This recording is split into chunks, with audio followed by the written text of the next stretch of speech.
fell in love with the Sony Corporation at an extremely young age. What drew my attention to Sony was their first PlayStation console, which I was hooked to just a few years after the release date in 1994. One of the few memories from my childhood that I will never forget is the mystical sounds and weird visuals from the PlayStation 1 startup. I didn't know the Sony Corporation made different products of technology until I aged the time in between PlayStation 2 and PlayStation 3 era. Over time, I became more educated and was addicted to what technology had to offer, and Sony was outstanding in my view. They had an arrangement of technologies that I loved more than other corporations, such as televisions, headphones, gaming consoles, audio monitors, and so much more. It is not necessarily that I believe Sony is more advanced and better than other corporations, it is simply the fact that I grew up around Sony and love what kind of products they retail. Sony, in my opinion, has quality products, values their customers, and is a great corporation to have in the society we live in today. In the first article I found, there was no reference or citation to any kind of author, just the company name was shown. The article's origin is from a newspaper company in London called the Sunday Times. The company has a solid standpoint in history. The company has been founded ever since 1821. The date the article was released was August 17, 2014. I could not locate the information if the article was revised or not, but the focus of the article was about the upcoming product from Sony.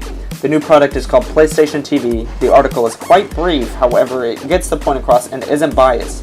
The author's standpoint didn't have any form of positive or negative influence, mainly just for informational purposes. There were no citations, so I'm assuming he must have gotten a first-hand look or first-hand information from someone from the Sony Corporation. Finally, out of all the other alternative sources I looked at, there were no signs of plagiarism. The article by the unnamed author was perfect in my opinion.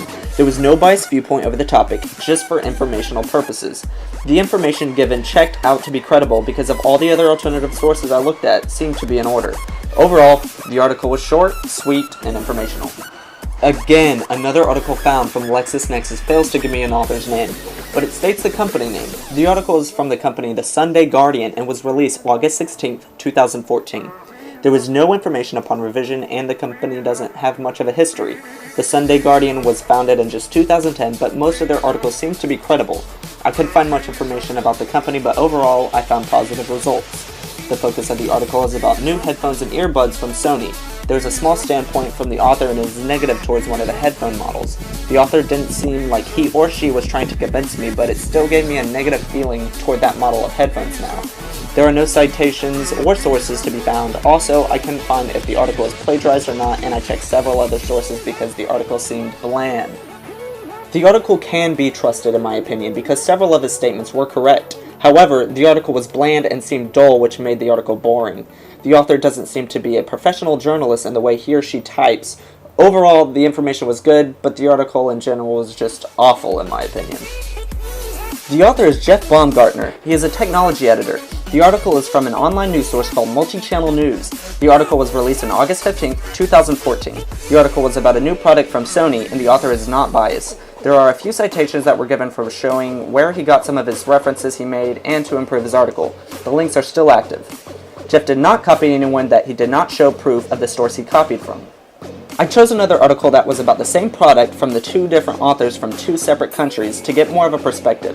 The author from this article is American and he elongated some of his information but still gave credible and cited work. The article was well written, not too long, not biased, and gave good information. The author of the article is Kevin C. Toffel, a senior writer at GigaOM. The article is from the company GigaOM and was released August 15, 2014. The publication has a solid standpoint and a little bit of history. The company was launched in 2006. The focus of the article was about a new smartwatch product that was being produced by Sony. The author was biased, but both positively and negatively biased, a hypocritical viewpoint in my opinion. Kevin, the author, was very convincing, but like I said, he made both positive and negative viewpoints. The author gave sources throughout his article, which made him credible, factual, and reliable. Kevin did not have any kind of copyright, and I could not find any on the article either. The author was very reliable and credible with his sources and his background as an author. He has several articles and loves technology, so I don't doubt what he says. However, I hated his viewpoints because they were both positive and negative.